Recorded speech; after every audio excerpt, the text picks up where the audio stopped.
ସାଙ୍ଗମାନେ ଆଜି ଆଉ ଗୋଟେ ନୂଆ ଆଉ ସ୍ପେଶାଲ୍ କାହାଣୀକୁ ନେଇକି ମୁଁ ଆପଣମାନଙ୍କ ସାଙ୍ଗରେ ମୋ ନୂଆ ଆଉ ସ୍ପେଶାଲ୍ କାହାଣୀ ହେଉଛି ବହୁତ ସ୍ପେଶାଲ୍ ଡେ ଆଉ ବହୁତ ସ୍ପେଶାଲ୍ କାହାଣୀ। କାହିଁକିନା ସବୁ ଝିଅମାନଙ୍କ ପାଇଁ ଏଇଟା ବହୁତ ସ୍ପେଶାଲ୍, ବହୁତ ନୂଆ କାହାଣୀ। ଚାଲନ୍ତୁ ସେ ସ୍ପେଶାଲ୍ ଆଉ ନୂଆ କାହାଣୀ ହେଉଛି ମୋ ଆନିଭର୍ସରୀ। ମୋର ଏକା ନୁହଁ, ମୁଁ ମୋ ହଜବେଣ୍ଡଙ୍କର ବି। ତ ଆଜି ହେଉଛି ମେ 12, 2024। ଆଉ 5 ବର୍ଷ ତଳେ ବି ସେମ୍ ଡେଟ୍ ପଡ଼ିଥିଲା, 2019 ମେ 12, ମାନେ ସେମ୍ ଡେଟ୍ ସେମ୍ ବାର। ସେଇଦିନ ମୋ ବାହାଘର ହେଇଥିଲା ସଣ୍ଡେ ଦିନ। ଆଜି ବି 5 ବର୍ଷ ପରେ ସେମ୍ ପଡ଼ିଛି ସଣ୍ଡେ ଦିନ, ମାନେ ଆନିଭର୍ସରୀଟା।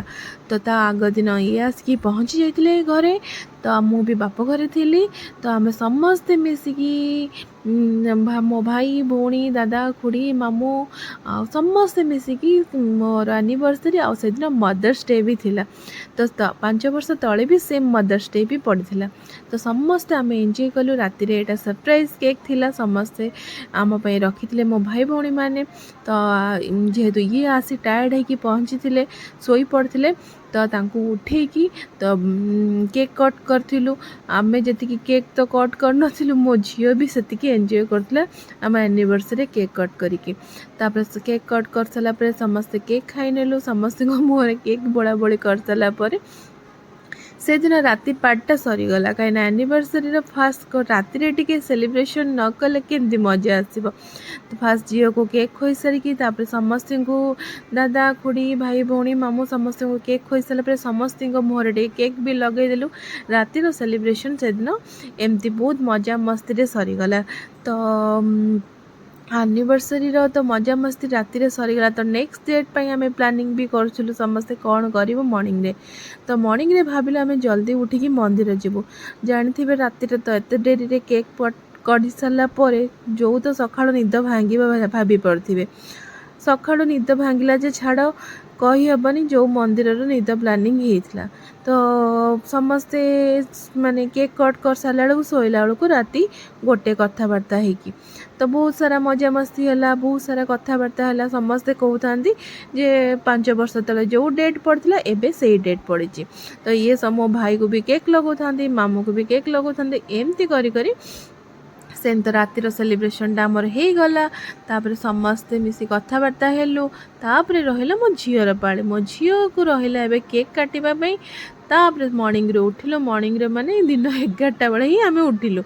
ଉଠି ସାରିଲା ପରେ ତାପରେ ଟିକେ ମୋର ଗାଧେଇ ପାଧେଇ ରେଡ଼ି ହେଇଗଲୁ। ତାପରେ ମନ୍ଦିର ପାଇଁ ମୋ ଝିଅ ପୁରା ରେଡ଼ି ହେଇଯାଇଛି ମନ୍ଦିର ଯିବେ। ମନ୍ଦିର ଯାଇକି ଆମେ ସମସ୍ତେ ଗଲାବେଳକୁ ମନ୍ଦିରର ଦର୍ଶନ କଲୁ। ମନ୍ଦିର ଦର୍ଶନ କରିସାରିଲା ପରେ ଜଗନ୍ନାଥ ମନ୍ଦିର ଯାଇଥିଲୁ।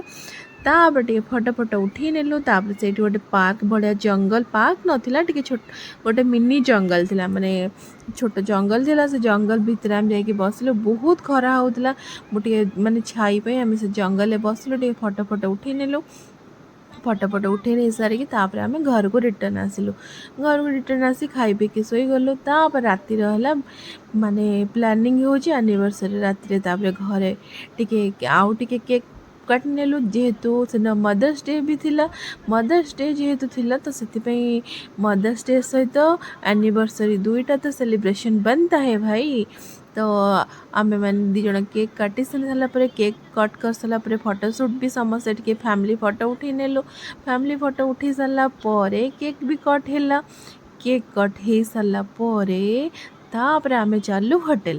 କାହିଁକିନା ହୋଟେଲରେ ଯାଇକି ଟିକେ ମାମାଙ୍କର ଯେଉଁ ବର୍ଥଡ଼େ ନାହିଁ, ମାମାଙ୍କର ମଦର୍ସ ଡେ ସେଲିବ୍ରେସନ୍ କରିବାର ଥିଲା। ତ ସମସ୍ତେ ଆମେ ହୋଟେଲ ପଳେଇ ଗଲୁ ଖାଇବା ପାଇଁ। ଖାଇସାରିକି ତାପରେ ମଦର୍ସ ଡେ ପାଇଁ କେକ୍ କଟ୍ କରିବାର ଥିଲା। ତ ମଦର୍ସ ଡେରେ କାହିଁକିନା ଆମ ଆନିଭର୍ସରୀ ସେଲିବ୍ରେସନ୍ ଘରେ ହେଇଯାଇଥିଲା। 2ଟା ସେଲିବ୍ରେସନ୍ ଏକା ସାଙ୍ଗରେ ଗଲାବେଳକୁ ଟିକେ ଟାଇମ୍ ହେବନି ହୋଟେଲରେ, କିନ୍ତୁ ଖାଇବାକୁ ବି ଥିଲା।